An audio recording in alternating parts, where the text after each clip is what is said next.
on what would you do if the moment you waited for your entire life, your only child's wedding, turned into your greatest humiliation, when everything you gave, all the love and years of devotion, got tossed aside with a single, cruel sentence: stay in your lane.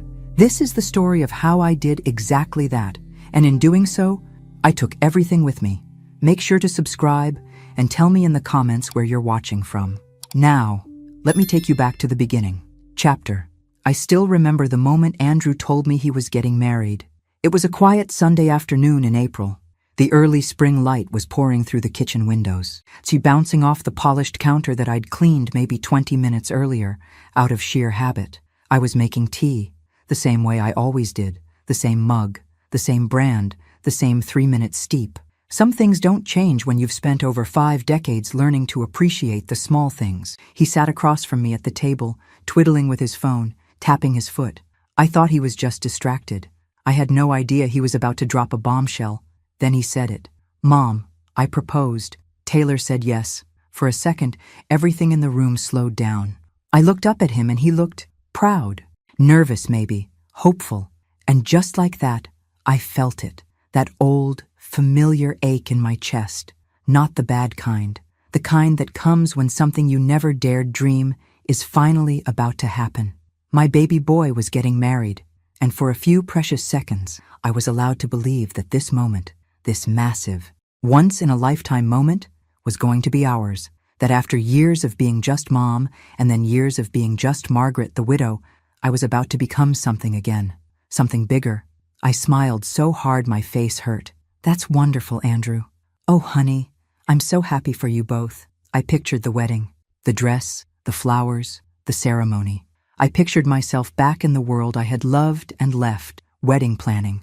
After all, I had done it for 35 years before retiring. People knew my name in Boston's bridal circles. I had coordinated everything from tiny barn weddings in the Berkshires to 6-figure galas in Beacon Hill. But this would be different. This would be our wedding. "I already have some ideas," I said, almost laughing with excitement. "Not to interfere, of course. It's your day. But I'd love to help with the planning, even just a little. I still have my book of contacts," and that's when I saw it. That hesitation in his eyes. And for the first time in what would become a pattern, Andrew looked away. "Actually," he said slowly, "Taylor kinda already has a vision. She's really into, like, modern minimalist stuff. She follows this planner on social media who does amazing work. She's already thinking of reaching out." I blinked. "Oh, I see. But it's a family event. I figured maybe I could just be part of some decisions. Not all of it. Just a bit." That's when it came. The sentence I'd hear again, echoing through everything that followed. The one that would shift everything. She said, and please don't take this the wrong way, but she said it'd be best if you just stayed in your lane. It took me a full 5 seconds to respond. I smiled. Too big, too fake, like I didn't understand. Because at that moment, I didn't want to. "Stayed in my lane?" I repeated, still smiling, hoping he'd laugh and say it was a joke, that he didn't mean it, that she didn't mean it. He just nodded. "She thinks it'll be smoother that way. You know how she is. She just wants to avoid confusion. I'm sure you get it." And just like that, my joy turned into something else, something I hadn't felt in years. I excused myself a few minutes later, claiming I had a Zoom call with an old friend from my planning days. I didn't. I just needed to be alone. I sat on my bed, lights off, watching the sky darken through the window. I thought about how long I had waited for this moment, how many weddings I had built for other families, other brides, other mothers, how many times I had watched them cry tears of joy at seeing their children walk down the aisle.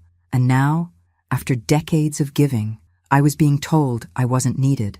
I was being asked, no, told, to stay in my lane. I didn't cry that night.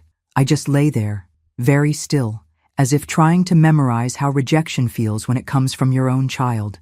And I told myself it was just a misunderstanding, that maybe Taylor didn't mean it that way, that Andrew was just trying to avoid conflict, that I could still be part of this if I just stayed calm. But deep down, something had shifted, and I had no idea then that this was only the beginning of how invisible I was about to become. I wish I had. The next few weeks passed in a blur of strained small talk and half-hearted phone calls. Andrew would check in, briefly, like he was fulfilling some sort of quiet obligation. Taylor never called. Not once. I started to notice a shift in how included I was, or rather, how excluded I'd become. I told myself it was just the busyness of engagement, that they were overwhelmed with decisions. That Taylor, being a modern woman, probably just wanted to assert her independence. I tried to be understanding, tried to be patient, but the truth is, I was already being pushed out. It all became clear one Saturday afternoon. Taylor had invited me, along with her mother and a few friends, to a casual lunch at a local cafe to talk wedding vibes. That's how she put it in the text, wedding vibe. I wasn't sure if that meant colors, decor, or just chit-chat, but I went. I dressed nicely, wore a soft peach blouse with gold earrings, something light and happy. I even brought a little folder with me, just in case. Inside, I had printed a few inspiration boards, classy, timeless looks I had curated from years of experience. Florals that worked in all seasons, tips on seating arrangements, lighting tricks to make photos magical. Nothing pushy, just ideas. When I arrived, everyone was already seated. Taylor barely looked up from her phone. "Hey," she mumbled, then turned back to her screen. Her friends nodded politely. Her mother smiled, tight and short. I sat down quietly, trying not to feel out of place. I ordered a tea, then waited for the conversation to naturally steer into the wedding. When it did, I gently opened my folder and said, "I brought a few things, just some thoughts if you want to take a look." Taylor didn't even glance at the papers. She waved a hand casually. "Oh, that's okay, Margaret. We're going for a more current look, nothing too traditional." The way she said traditional, like it was a dirty word. "I'm sure you've got a ton of great stuff from back then," she added, smiling with just enough teeth to look fake. "But weddings have really changed, right?" Her friends giggled, one of them chiming in, "Yeah, everything's on TikTok now. We're using this girl from LA. She's like so cool. She did this shoot with disco balls and neon palms and it was insane." They all nodded, chattering like I wasn't even there. I sat there holding my little folder, hands still on the edges, pretending I didn't feel the sting. Pretending I didn't just feel my 35 years of experience dismissed with a laugh. "I mean," Taylor said, "we just want something really us, you know? Not like the whole ballroom lace vintage vibe. That's just not our thing." I nodded, folded the folder shut quietly, and slipped it back into my bag. Her mom leaned over and whispered, not softly enough, "I told you she'd bring something. She probably thought she'd take over." Taylor gave her a quick look, then turned to me and said almost sweetly, "We really appreciate your excitement. Margaret, seriously, but I just want this to be modern and fresh. I already have a vision." I smiled. It felt more like a wince. "Of course, it's your day." Inside, I was breaking apart.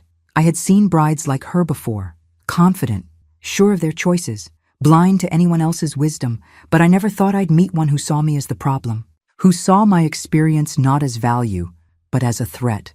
When I got home, I sat in my car in the driveway for 20 minutes, just sitting there, the radio playing something soft, my hands resting on the steering wheel, numb. I thought about calling Andrew, about telling him how I'd been treated, but what would I say? That his fiancée humiliated me in front of her friends?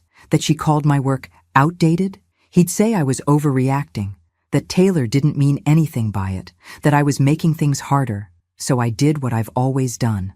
I swallowed it. I made myself a cup of chamomile tea. I changed into my softest pajamas. I watched a rerun of The Golden Girls and pretended everything was fine, but something in me was changing. That night, I stood in front of the mirror and really looked at myself. The lines around my eyes, the gray in my hair, the strength in my shoulders that I'd almost forgotten was there. And I told myself something quietly. A whisper I barely believed at the time. You deserve better than this. I didn't know it yet, but that moment, that quiet vow, would be the start of something I couldn't undo, letting the morning chill bite at my skin. There's something about cold air that makes you feel present, alive, even when everything inside you feels numb. I kept thinking about that lunch, about Taylor's tone, her mother's whisper, the way her friends looked at me like I was a relic, like I was some charity invite they had to entertain for politeness' sake. I replayed every moment, every word, every smirk. And the worst part? Andrew hadn't called. Not to check in, not to thank me, not to ask if I was okay. I waited all day, then the next. By the third day, I gave up. He'd chosen his side, whether he realized it or not. Still, I wasn't ready to give up entirely. Not yet.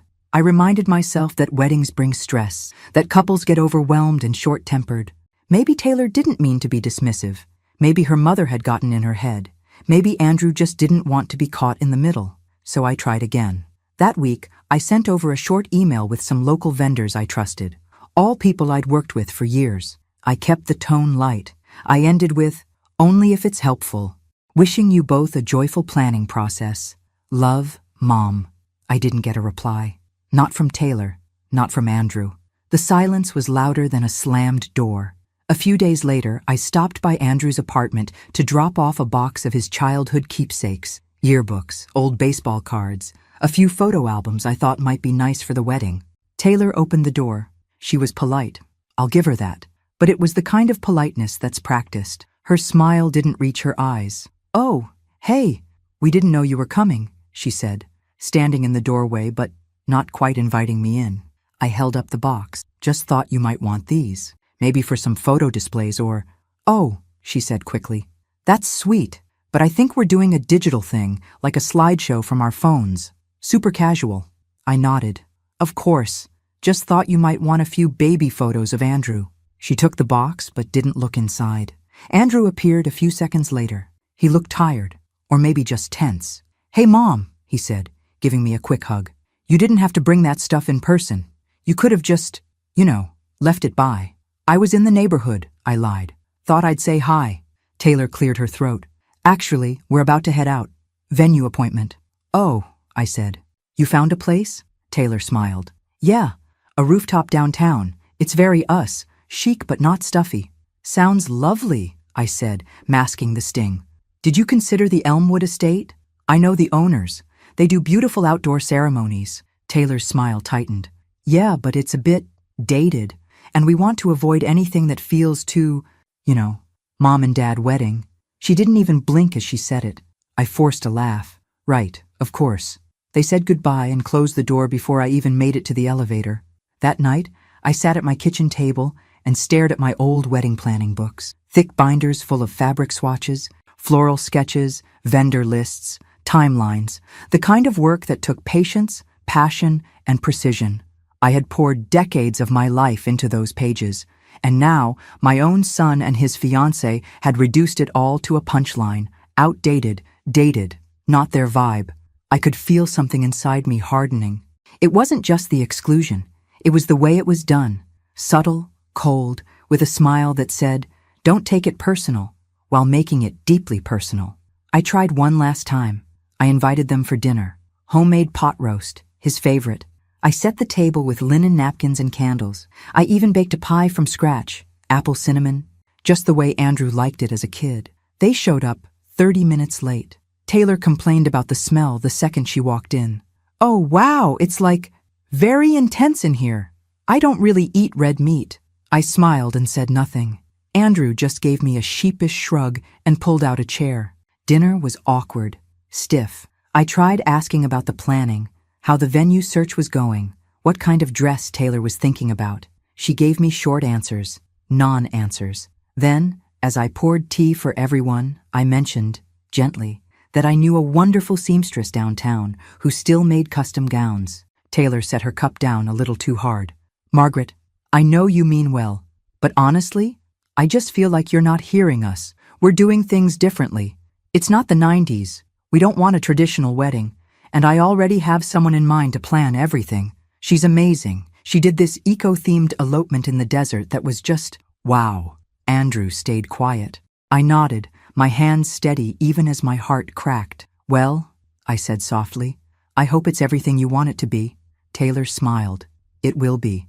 I have a very clear vision, and I just want everyone to stay in their lane so it all goes smoothly." There it was again, that phrase, "stay in your lane, your." It was no longer a request. It was a command, a declaration of where she thought I belonged, outside the lines of their life. I cleared the dishes, packed them a box of leftovers, and kissed Andrew goodbye. When the door closed behind them, I stood in the quiet, staring at the empty table. That was the moment I knew. I wasn't part of this. Not truly, and the woman I had tried so hard to embrace as family had made it perfectly clear she didn't want me in her story. Fine, I thought. You want me out? I'll stay in my lane. But you better be careful, because the road I take when I do doesn't come with a gift at the end. Taylor wasn't looking for family. She was building a stage, and I didn't fit the aesthetic. Still, I hoped Andrew might see it, that maybe, just maybe, he'd notice the lines being drawn, the way his fiancée treated me like a relic to be boxed and stored away. But hope, as I'd learned too many times, can be crueler than truth. A week later, Taylor invited me to dinner again, this time at her parents' house. A family get-together, she called it. I wasn't sure if it was an olive branch or a performance, but I went. Their house was beautiful, cold, but beautiful. Modern furniture, gray tones everywhere, not a single photo on the walls. The kind of place that looked like it had been staged for a magazine shoot, not lived in, not loved in. Taylor greeted me with the same smooth smile as always. Her mother, Diane, was already halfway into a glass of wine when I walked in. She kissed me on the cheek, her tone dripping with rehearsed charm. "Well, Margaret," she said, "Taylor tells us you used to do wedding planning. That must have been interesting work. Interesting. Like I'd once been a part-time dog walker or a quirky knitting club host." I smiled. "Yes, for over 3 decades. I loved it. Helped a lot of people create memories that lasted." Diane gave a tight smile. "Well, thank goodness for Instagram now, right? So much easier these days." I glanced at Andrew. He wasn't meeting my eyes. We sat down to eat. The conversation revolved around color palettes. 54, 39, 45,000. 40, 25,000 vegan catering. Guest lists, all things I'd once breathed and lived and bled for, but now discussed like I had nothing to add. At one point, Taylor was describing some lighting feature she saw online. It's like a tunnel of LED vines that pulses with music, totally immersive. We're thinking that for the reception entrance. "Interesting," I said carefully. "Just be mindful with lighting that intense. Sometimes it overwhelms guests, especially older ones." Taylor interrupted, smiling tightly. "I know, Margaret. That's why I'm working with someone young, someone current." The room went quiet for a beat. I felt my cheeks flush, not from shame, but from something darker, a quiet fury that clung to the back of my throat. But I swallowed it, smiled again, and took another bite of salad like nothing had happened. Later, Diane brought out old albums, hers, of course, pictures of Taylor's childhood, vacations, school dances. Taylor cooed over them. Andrew politely nodded along.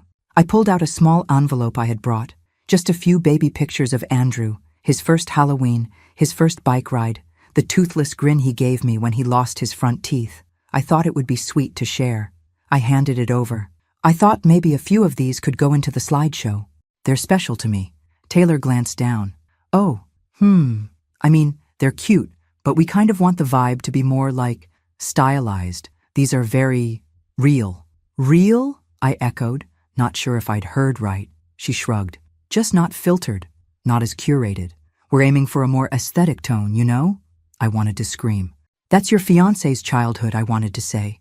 "That's your future husband, messy and joyful and real. That's what love looks like." But I didn't. I packed the photos back into the envelope and said nothing. When I left that night, Diane hugged me with one arm, wine glass still in the other. Taylor waved from the kitchen. Andrew walked me to the door, finally speaking in a whisper once we were outside. "I'm sorry if tonight felt awkward." I looked at him, really looked. His face was tired, not from work, not from wedding stress, from the weight of keeping the peace between two worlds. "I'm not upset," I said, and I meant it. "But Andrew, do you even see what's happening?" He rubbed the back of his neck. "She's just under pressure. Her mom, the planner, the posts online, everyone's got expectations. I just want things to go smooth." "At what cost?" I asked, softer now. 62, 45, 45,000. 46, 25,000. "What are you sacrificing so things go smooth?" He didn't answer. I kissed his cheek and walked away. In the car, I sat for a long time staring at the glow of their house, the curated lighting, the perfect furniture, the two people inside who decided my presence didn't match their picture. And I realized I wasn't invisible because I had nothing to offer. I was invisible because I reminded them of things they didn't want to see. Depth, history, substance, things you can't filter into a hashtag. The next morning, I took the wedding fund out of its hiding place. 20 years of saving, sacrifice, meant to be a gift, meant to be a blessing. I looked at the number, at the little notebook beside it where my late husband had written, "For Andrew's Day, make it count." I stared at it for a long time. Then I took a breath, and I made a decision that would change everything. I had the checkbook in my purse, the one with the soft leather and initials embossed in gold. MD. A gift from my husband, back when people still gave each other thoughtful things. I told the teller I needed to modify an account, a withdrawal and a partial transfer. The young woman smiled, clicked her polished nails against the keyboard, and asked no questions. To her, it was just another transaction. To me, it was the last string tying me to an illusion. The doll we had saved wasn't just money. It was love in numbers, sacrifice in digits. My husband and I had put away little by little, through hard years, good years, lean years. He always said, "Someday we'll give him the wedding we never had, the kind that tells him he's loved." And I had held on to that promise, through widowhood, through lonely holidays, through every dream I shelved so Andrew could dream bigger. But love is not blind. Love sees clearly, and chooses anyway. What Andrew had chosen was a woman who saw me as obsolete. What I had chosen for too long was silence in the name of peace. I wasn't going to fund my own erasure. So I left a symbolic $2 in the account, just enough to keep appearances. The rest I moved to a private savings account under my name. No announcement, no confrontation, just a quiet boundary, finally drawn. That night, I wrote a note, a short one, folded it into an envelope with a check for the Dear Andrew and Taylor, as you prepare for your big day, I wanted to offer a small contribution. I trust you'll make it beautiful and meaningful in your own way. Wishing you both joy, always. With love, Mom. I sealed it and mailed it the next morning. A week passed. No call, no thank you, just radio silence. Then, one evening, Andrew came over. Alone. No warning. I opened the door and saw it on his face. Tension, confusion, a thread of guilt. "Hey, Mom," he said. "Can we talk?" We sat in the living room. I offered tea. He declined. He didn't waste time. "Taylor saw the check," he said. "She was surprised." I nodded. I imagined she would be. She thought, well, we both thought you were planning to cover more, like the full amount. "I know," I said gently, but I changed my mind. He blinked. "Why?" I met his eyes. "Because I wasn't invited to be part of anything. Not the venue, not the decisions, not the vision. I was asked to stay in my lane, so I did." His jaw tightened. "It's not like that. Taylor just wants control. She gets overwhelmed easily. She's trying to make things perfect. Perfect doesn't mean excluding the people who love you," I said. "And overwhelmed isn't an excuse for disrespect." He didn't respond right away. I watched him, my son, now a man torn between loyalty and truth, between the image he thought he had to maintain and the reality I refused to ignore anymore. "She feels like you don't support her," he muttered. I raised an eyebrow. "Does she feel that because I tried to offer ideas? Because I brought photos of your childhood? Because I wanted to help?" He looked down. "I wasn't going to say anything," I continued. "I was going to keep smiling, keep swallowing. But the truth is, Andrew, you let it happen. You stood there and watched me be erased." He looked up, pain in his eyes. "That's not fair." "No," I said softly. "It's just true." Silence hung between us. Finally, he sighed. "So, that's it? You're not going to help at all?" "I did help," I said, "in the way I was invited to." He stood, rubbed the back of his neck. "Taylor's gonna freak out." I didn't answer. I didn't offer comfort, because I was done patching wounds I didn't cause. He left not long after, barely saying goodbye, and for the first time in a long time, I didn't cry after he walked out, because I wasn't mourning the money. I was mourning the moment that never came, the one where I got to be a mother of the groom in a family that saw my value. But I also knew something else. They weren't ready for the cost of pretending I didn't matter, and soon enough, they'd learn that when you cut someone out, you don't get to cash in on their love. The theatrical pacing in those expensive flats, the wounded princess routine, equal parts fury and insult. "She says she feels betrayed," Andrew said. Finally, when I called him back, his voice was low. Tired. She thought you were going to fund the entire wedding. She's already committed to things. I bit the inside of my cheek. Committed with money she didn't have? That's not the point, Mom. No, I said gently. I think it is. What followed was a long pause. Then, the phrase that made my stomach sink. She signed a contract with the planner. My blood ran cold. You signed something? I asked. Without the funds secured? It's a social media deal, he said quickly. Savannah Bloom. She's really popular. She's got like 2 million followers. She only takes a few clients a year. Taylor messaged her, and she agreed. We had to move fast. And how much? I asked. He hesitated. Andrew, how much? 55,000. I had to grip the edge of the kitchen counter. You gave someone you've never met? Someone you found online? $55,000? She's got tons of videos. Mom, testimonials, pictures. She's legit. Is she licensed? Another pause. Does she have a company registered? A business address? References? Taylor handled that part. I felt sick. I saw it playing out in slow motion. The blind trust, the rushed decisions, the desperate need to impress. The kind of mistake you only realize after it's too late. Mom, we had no choice, he continued. Taylor already turned down the other planner we interviewed. She's already telling people we hired Savannah. I closed my eyes. And now the wedding depends on her showing up. She'll show, he said, but I could hear the crack in his confidence. I didn't argue. I didn't scream. I'd done what I needed to do. I had removed myself from the collision course, but that didn't mean I wanted to see them hurt. Not truly. Still, it wasn't my job to rescue them anymore. A few weeks passed. I stayed quiet, focused on my own life, walks in the park, lunch with friends, reading late into the night. It was lonely, but also peaceful, the kind of peace that comes from not pretending anymore.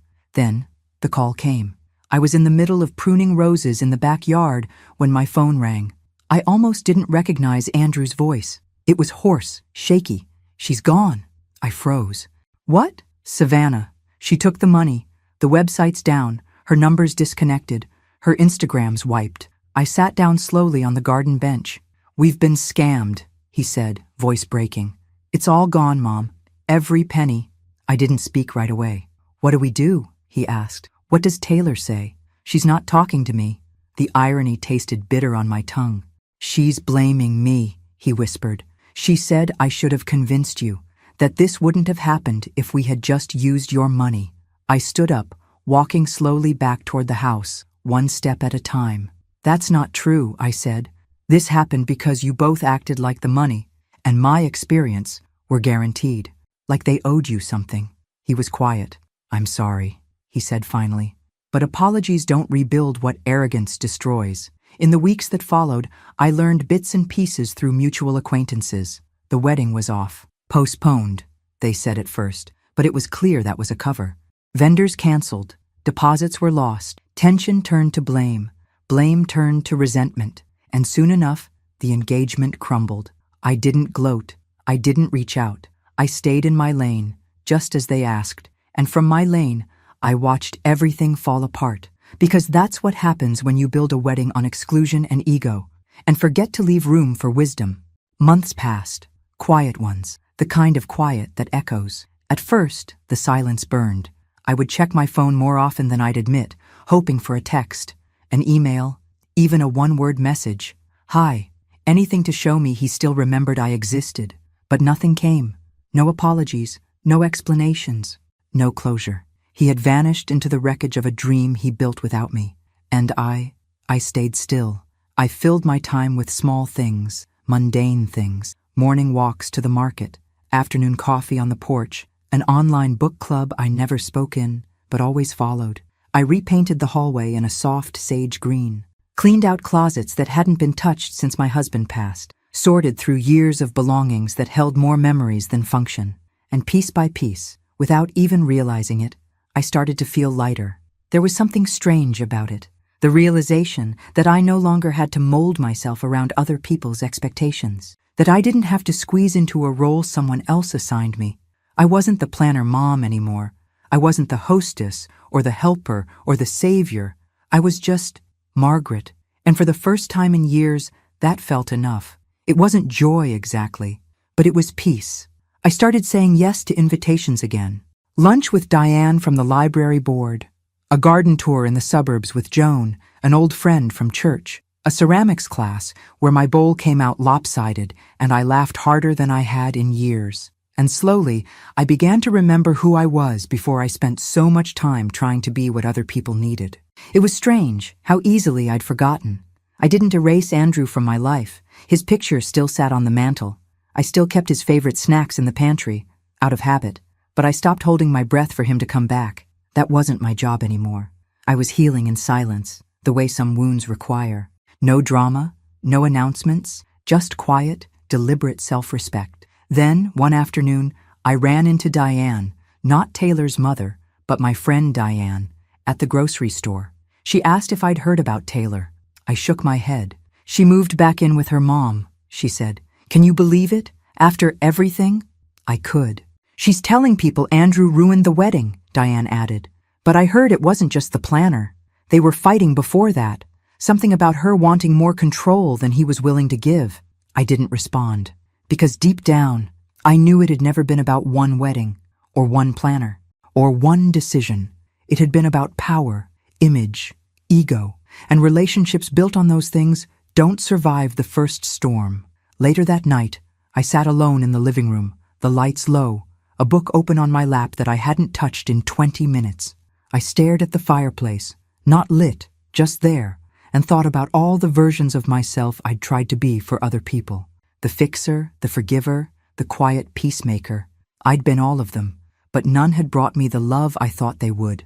And now, in the stillness, I saw the truth. Love doesn't require you to shrink. Love doesn't ask you to disappear.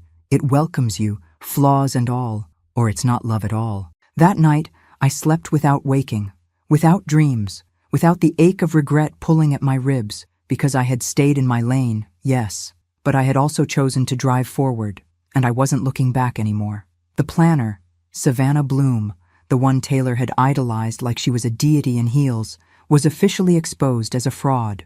Not just with Andrew and Taylor. She'd scammed at least 4 other couples across the country. The story broke on a local news site first, then a wedding blog, then the evening news. I sat at my kitchen table, sipping coffee, watching the segment. There was her photo, filtered, polished, with that signature, quirky luxury aesthetic Taylor had fawned over. Beneath it, the headline, "Social Media Wedding Planner Vanishes with Hundreds of Thousands in Client Deposits." I didn't cheer. I didn't say I told you so. I just stared at the screen and let the numbness settle.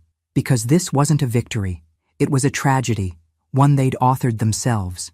The footage showed couples crying. One woman saying her father had taken out a second mortgage. Another couple had to cancel their honeymoon.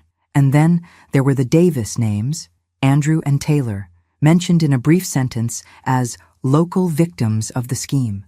Victims. The word sat heavy in my mouth. Sat. Because while they were certainly defrauded, while I'd never wish financial loss or embarrassment on them, I couldn't shake the deeper unspoken truth. They weren't just victims of a scammer. They were victims of their own hubris. Taylor wanted a spectacle. Andrew wanted peace. Neither wanted the kind of help that didn't come with hashtags or influencers or aesthetic-approved vendors. They wanted to control the narrative until it unraveled. And now, it had. From what I heard, through friends, through whispers, Taylor was blaming everyone but herself, the vendor, the algorithm, even Andrew. The engagement, already frayed, collapsed under the weight of disappointment. I saw it coming. Not because I was cynical, but because I'd seen it too many times before. As a planner, I watched couples build weddings like they were performances, not promises. And when the stage fell apart, so did the script. Taylor moved out a week later, back to her mother's. Andrew stayed in the apartment alone. He didn't call me. Not then, but I knew he would. You don't lose everything, and not eventually look back to what was real. And I was real. I had always been. Still, I didn't sit around waiting.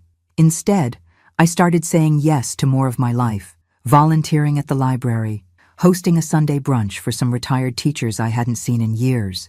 I joined a writing group, wrote about my years in the business, told stories with laughter and grace and not an ounce of bitterness, and I began to feel something new blooming inside me. Not just peace, but pride, because staying in my lane hadn't been passive. It had been powerful.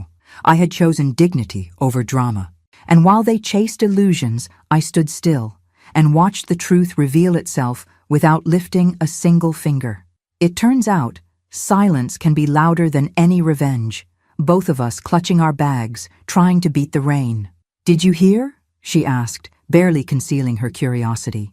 I already knew what was coming. They called it off, Taylor and Andrew. I pretended to be surprised. I even added a soft, polite, "Oh?" because that's what you do when someone wants to tell you something you already understand more deeply than they ever will. "She moved out. Her mom came to help pack," Marlene continued. "He's still in the apartment. Looks kind of lost." I thanked her, wished her a good day, and walked back to my car in the drizzle. I didn't turn on the radio. I didn't call anyone. I just sat there and let it sink in. It wasn't joy I felt, and it wasn't relief either. It was clarity. Because when something ends, especially something that was never built to last, it doesn't need applause. It just needs acknowledgement. I thought back to the night Andrew first told me he'd proposed, the sparkle in his eye, the blind hope, the belief that he'd found something true. And I thought of all the times I'd tried to warn him without wounding him, tried to support without surrendering, tried to be included without begging. He hadn't seen me. Not then. And Taylor? She had never looked past her own reflection long enough to see anyone at all. I was sad, not for the wedding that never happened, not for the money or the spectacle, but for the illusion, the years Andrew would carry, the realization he'd been chasing approval, not love. That's what hurt the most, that he'd given everything to someone who had only seen him as a character in her curated story. And I, the woman who knew him best, had been written out of the script entirely. I didn't call him. I didn't reach out. Not because I was angry, because I had learned. You can't teach people to value you. They have to choose to. So I waited. And in the meantime, I filled my days with life, real life. I started leading a workshop at the community center, helping young women plan weddings on tight budgets. Not for profit, not for recognition, just to pass along what I knew. What I had earned through years of sweat and heartbreak and joy. They listened. They asked questions. They wrote things down. And for the first time in a long time, I felt heard again. One evening after the workshop, I walked home through the crisp November air. The sun was setting early, casting everything in gold. I stopped by the small park down the street, sat on a bench, and watched as a little girl tried to fly a kite that kept dipping and crashing. Her father kept encouraging her. "Try again. You've almost got it." And she did, over and over, laughing, failing, laughing again. It hit me then. How many times I had tried to make my relationship with Andrew something it wasn't ready to be.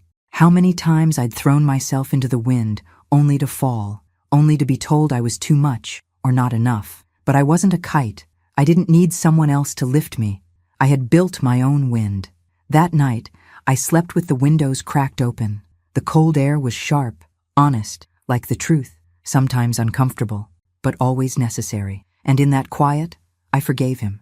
Not because he asked, but because I was finally done carrying a weight that wasn't mine. He was standing near my front gate when I turned the corner. I stopped walking. He looked the same, and yet not. Thinner, older, not in years, but in wear. Life had settled into the lines around his mouth. His shoulders didn't carry the same weightless confidence anymore.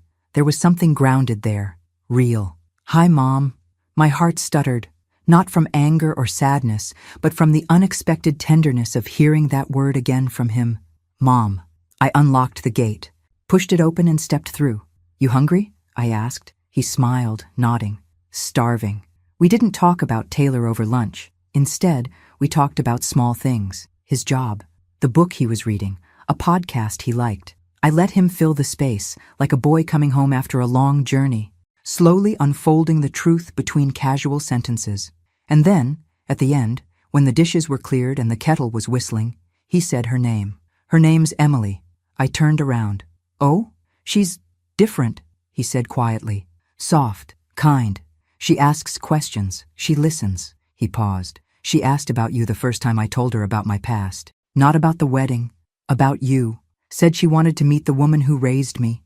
I felt something stir inside me, cautious, quiet hope. "She's not trying to prove anything," he added. "She doesn't need to control the story. She just wants to build something good." I handed him a cup of tea, our old rhythm returning without effort. And you? I want to do it right this time. We sat in silence for a while, the kind that doesn't need to be filled. Then he reached into his pocket and pulled out a small envelope. Inside, a photo. Emily standing in a garden, sunlight catching in her hair, holding a bouquet of wildflowers. She said, if we ever get married, she'd want you to plan it, he said, eyes meeting mine. She said it would be an honor. I looked at the photo, not because I needed to judge, but because I wanted to see the woman who saw me. And what I saw in her face wasn't sparkle or flair or fashion. It was warmth. I placed the photo down gently, my fingers lingering for just a second longer than necessary. I'd like that, I said. And I meant it.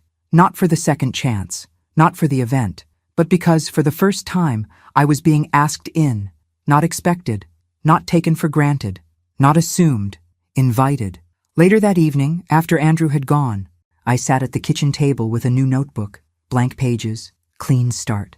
I wrote her name at the top, Emily, and beneath it, I started a list, not of decorations or colors or seating charts, but of feelings I wanted her wedding to hold. Joy, honesty, gentleness, gratitude. Because this wasn't about getting it perfect. It was about getting it real. And this time, I was ready. Somehow.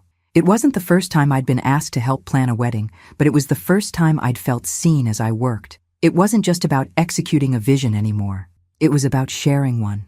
And for the first time in years, I realized how much I had missed being part of something real, something that didn't need to be perfect to be beautiful. Emily and I spent weekends together. She'd bring over coffee, we'd talk about fabric swatches, seating arrangements, and her family's desire to have an outdoor ceremony. Sometimes, we just talked about life, her work, her dreams, how she'd grown up in a small town in the Midwest, and how she had never wanted a big wedding. She just wanted it to feel like her. And I realized more than anything that this wasn't a job for me. This was something I'd been waiting for. A moment to contribute, not just to their happiness, but to mine. We chose a small venue in a nearby garden, one that had personal significance for Emily and Andrew. The ceremony would be intimate, just close family and friends. No frills, no overstated trends. It was simple, but it was theirs. One afternoon, while we were finalizing the details, Emily stopped and looked at me, her eyes wide with gratitude. "You're so good at this," she said, shaking her head. "I wish I had known about you sooner. You've made all of this so much easier, so much more real." I smiled, a small part of me feeling the weight of those words, because for the first time in a long time, I wasn't just a mother or a planner or a daughter of someone who had faded into the background. I was seen for what I truly was, someone who knew how to craft memories. And that's what this wedding was turning into. Not a series of decisions made by Instagram influencers or social media gurus. Not a curated aesthetic, but a collection of moments, threads, and feelings that connected people to what truly mattered.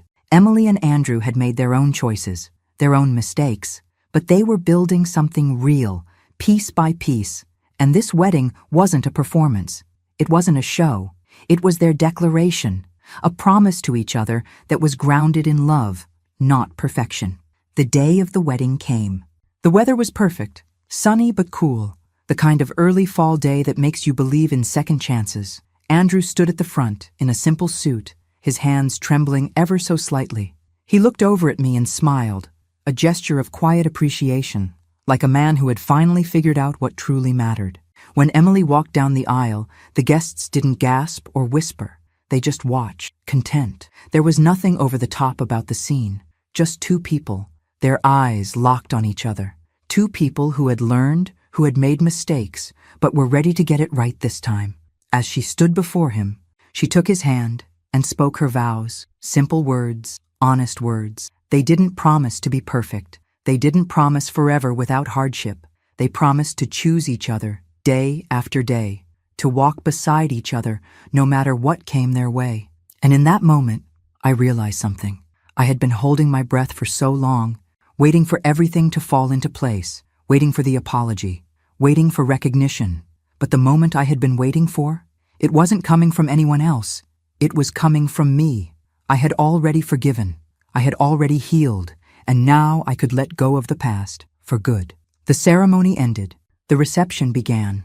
The food was simple but delicious. The music was soft, and there was no grand dancing, no centerpieces of glass and gold, just laughter, conversation, and the warmth of people who had come together not for spectacle, but for love. Later that evening, as the last of the guests left, Andrew and Emily came over to me. He wrapped his arms around me, holding me tightly. "Thank you," he whispered. This was everything." And Emily, her eyes shining with the kind of gratitude I had only ever dreamed of, placed her hand gently on my shoulder. "You were the heart of this. Margaret, I can't imagine what this day would have been without you." I didn't need any more words. I didn't need any more validation.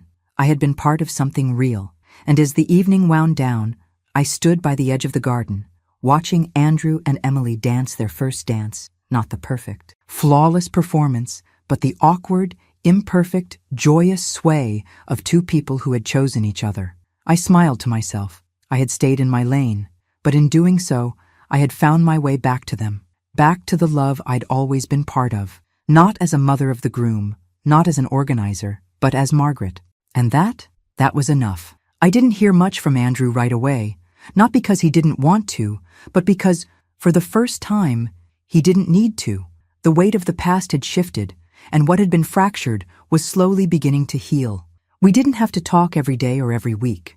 The distance between us had never been about love. It had always been about expectations. And now, we both understood that love didn't come with strings. It didn't come with labels or roles. It simply came, sometimes quietly, sometimes loudly, but always with acceptance. I had learned to give him that. He had learned to give me the same. One evening, about a month after the wedding, Andrew called me. "Mom," he said, "I'm with Emily. We were talking about the wedding, about you." I paused, a bit surprised. "What about me?" "Well," Emily said something. He was quiet for a moment. "She said that if she could have had anyone plan her wedding, it would have been you. She thinks you're the heart of everything, that what you do isn't just about making things beautiful, it's about making people feel something." I could hear the sincerity in his voice, and it hit me harder than I expected. I hadn't asked for gratitude. I hadn't expected anything in return. But hearing those words, hearing him acknowledge what I had done for them, not just as a planner, but as a mother, a woman who had always given so much of herself to those she loved, made something inside me shift. It was like I was seeing the pieces of me I'd forgotten, the parts that had always been there, even when others couldn't see them. "I think she's right," I said softly. "I've always loved creating moments for people, but I needed to know they were mine to create. Not because I was expected to, but because I wanted to." "I get that now," he replied. "I'm sorry it took me so long to see that." I sat back, feeling the comfort of those words settle around me. It wasn't a grand apology. It wasn't about fixing everything or erasing the past. It was simply about acknowledging what had happened and what had changed, and that was enough. We talked for a while longer, about the future, about Emily, about life. Nothing profound, just the mundane, comforting details of everyday life. After we hung up, I sat quietly in the kitchen. The evening sun was fading, casting a warm golden glow through the window. I thought about everything that had happened, the years of hard work, the dreams I had poured into others, the moments when I had been told I wasn't enough, the way I had bent over backward, time and time again, for a family that hadn't always seen me. And then I thought about the present, about Emily, who had welcomed me into her life with open arms, not as a requirement, but as a choice. About Andrew, who had finally found his way back to me, not in apology, but in recognition. I had stayed in my lane. I had held my boundaries, quieted my voice when it wasn't wanted, but when the time came, I had spoken, not with anger or regret, but with calm strength. And in the end, I had found peace. Because sometimes, when you stay true to yourself and let go of the things that don't serve you, when you stop forcing things and let life unfold on its own, the universe has a way of bringing everything back to where it belongs. I was enough, and that was the most freeing thing I had ever learned. Later that evening, as I sat on the porch with a glass of wine, I heard footsteps coming up the driveway. I looked up to see Emily walking toward me, smiling as she approached. "I just wanted to say thank you again," she said, sitting beside me, "for everything, for making it so real, so perfect." I smiled, but it wasn't the smile of someone who was just doing their job. It was the smile of a woman who had finally realized her worth. "You're welcome," I said quietly. as the stars began to twinkle above us, I realized that this moment was the one I had been waiting for all along.